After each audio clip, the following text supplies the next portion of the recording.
programang ito ay rated SPG. Striktong patnubay at gabay ng magulang ang kailangan. Maaaring may masiselang tema, lengguwahe, karahasan, sexual, horror o droga na hindi angkop sa mga bata.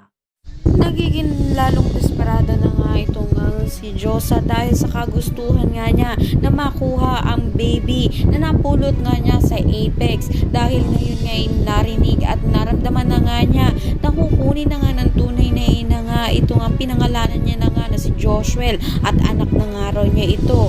Kaya naman nakapag-isip na nga siya na hindi maganda at tinuloy nga niya na kunin na nga lang ang baby na walang paalam. Kaya nang malaman na nga ito nila Cromwell at ni Lynette ay pinag-usapan na nga nila na kinakailangan nga nila ipaintindi dito nga kay Josa na kailangan ibalik na nga itong baby sa totoong ina nito upang hindi nga siya mapahamak at hindi siya makulong. Subalit nang matigas nga itong si Josa at inalangan nga niya na itago ang baby kina Lynette dahil nga kukunin sa kanya at sinabihan niya pa nga ito nga si Lynette na traitor. Subalit sa hindi inaasang pagkakataon, magkakaroon nga na hindi maganda mangyayari kung saan ma-hold up sina Lynette at Cromwell at itong posibilidad na matamaan ng bala ito nga si Lynette. Subalit isasagip nga siya nito ni Cromwell at makakatanggap na hindi maganda